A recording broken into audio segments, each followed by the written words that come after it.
Hi, I'm Graham Blackburn, and this is Traditional Woodworking by Hand.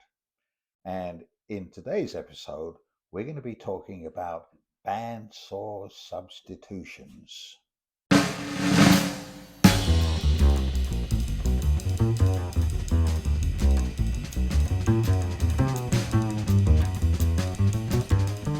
Before we get started today, I want to mention Rex Krueger, who's also done a few episodes on bandsaws and bow saws.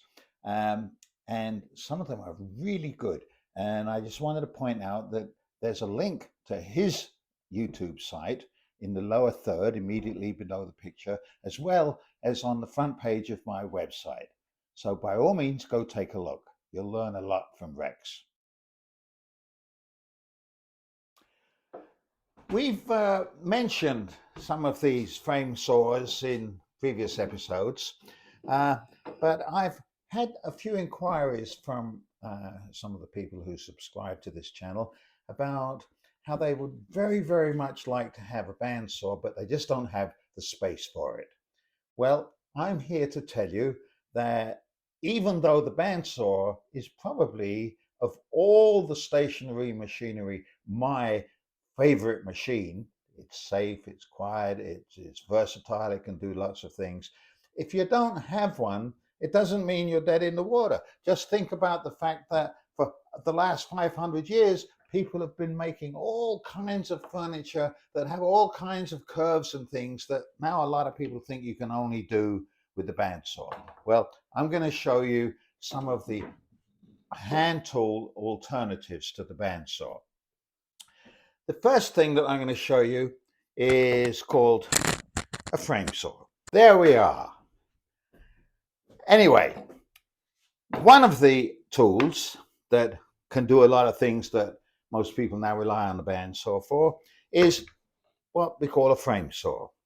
And it's basically, this is a, standard American one, bit old, needs a little bit of repair here, but it's basically two arms holding a fairly wide blade here that is kept nice and taut by this adjustment. You turn this around and it bends this in, and you might also notice that you can turn the handles. But what this does is, instead of pushing a piece of wood across the table of a bandsaw, if I wanted to rip the end off, I can use this.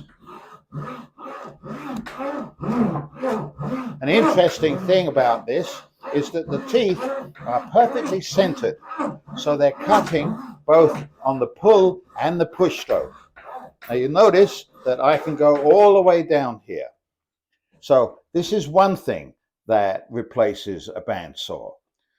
Somewhat more sophisticated is the British style frame saw that looks a little more curvy and beautiful, and it has a much thinner blade, and the purpose of this is to be able to do the thing that the bandsaw does par excellence, which is to cut curves.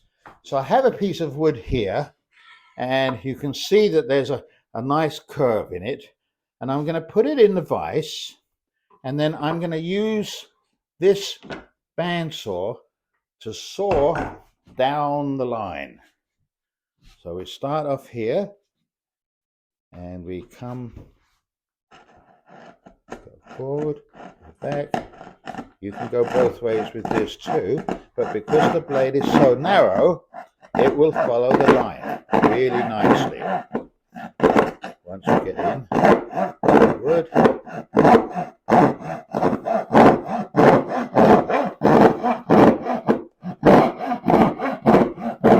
You can see I'm leaving a bit of waste actually here for trimming, but you can see that this is the saw that will allow you, unlike a panel saw, to saw in curves.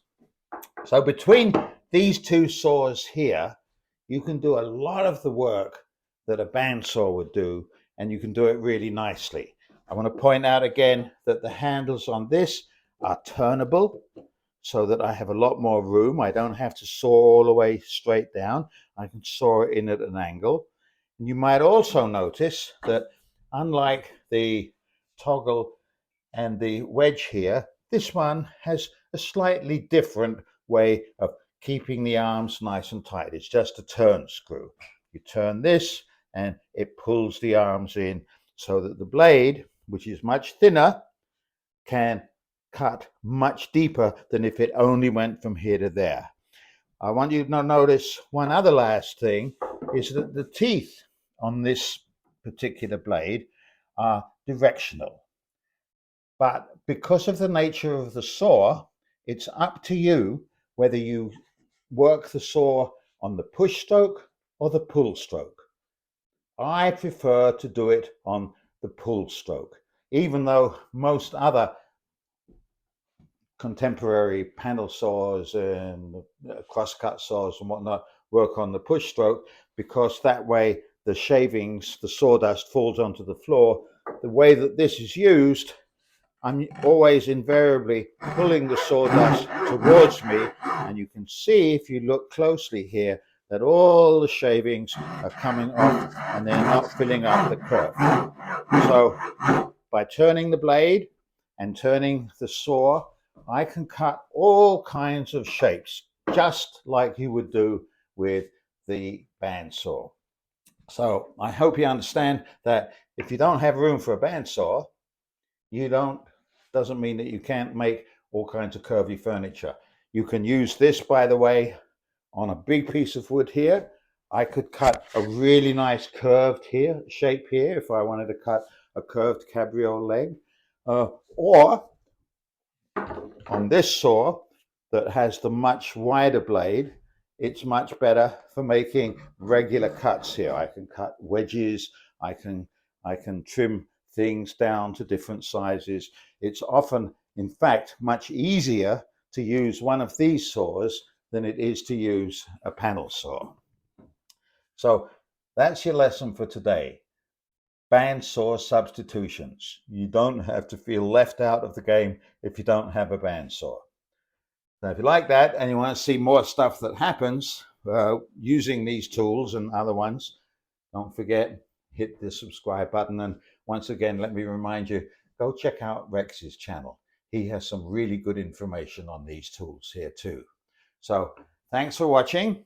By all means, go to my website where you can sign up for classes, or you can buy some of the many books that I've written that detail all of this stuff, and have a good time woodworking by hand.